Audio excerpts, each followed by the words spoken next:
It's time to stop. Stop talking about racism. Which side of the spectrum are you on?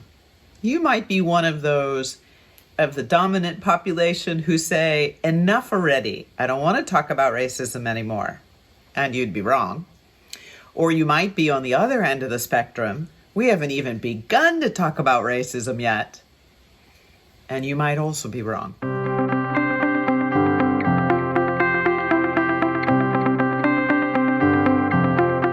What's the real question we're challenged with?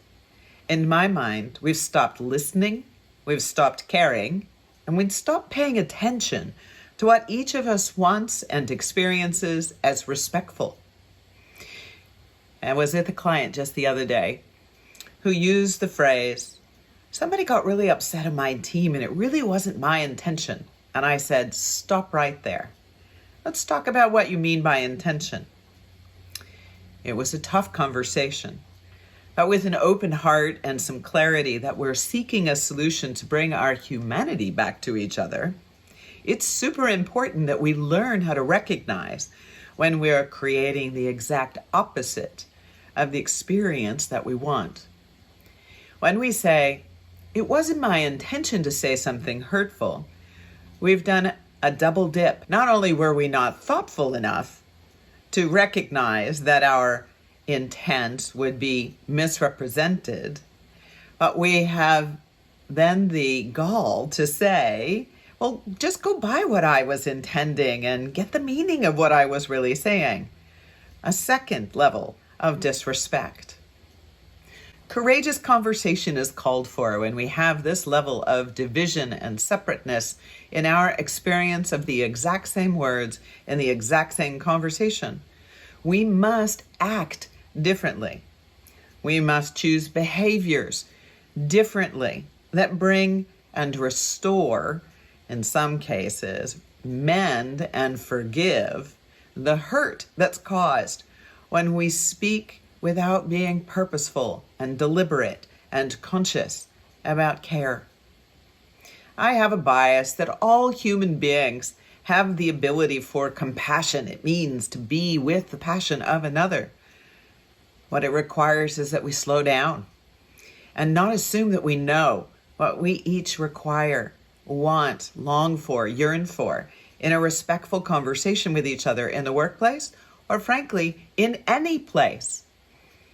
When I listen to people lose their patience and be disrespectful of the checker at the grocery store, I step in now and ask, what's really wanted here? I know you don't mean to be this angry at this person. They didn't cause this. Each of us has a responsibility to pay attention, to be present, to connect with your own sense of compassion for the challenges everyone is navigating right now. Whether it's a racism conversation, something about a marginalized community, the impact of the pandemic, your economic situation, the loss you're feeling of a family or a friend who has lost their lives. In all of these situations, and be that for each other. Stop talking about racism and start doing something that restores our humanity with each other. Well, now you know my bias, and you're probably also thinking, boy, that sounds a lot easier to say than it does to do. Because if it was easy to do, you'd already be doing it, right? You're a compassionate human being. And it's true, all of us have challenges in finding the mental and moral strength to be in conversation with people that it feels a bit contentious or conflict-oriented. So there's some things to do to prepare. One of them is to get back inside of yourself.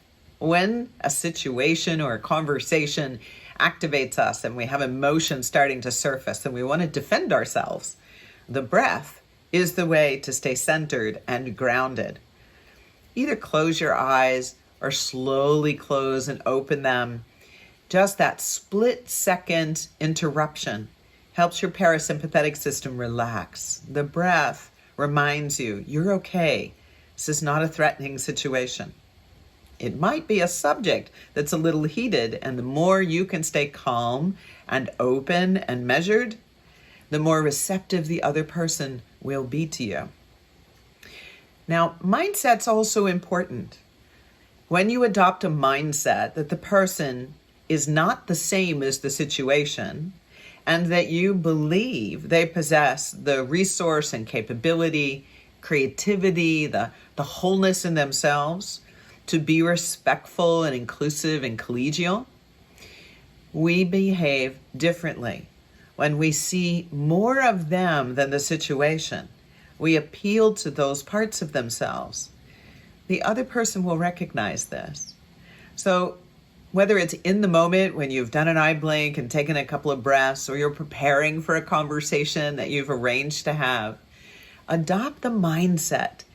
Keep breathing in, maybe into your mind's eye, an image of that person, seeing them as more than their situation that's occurring. See them as whole, resourceful, capable, and creative. And if you're looking to transform your conversations at work, there is a YouTube video.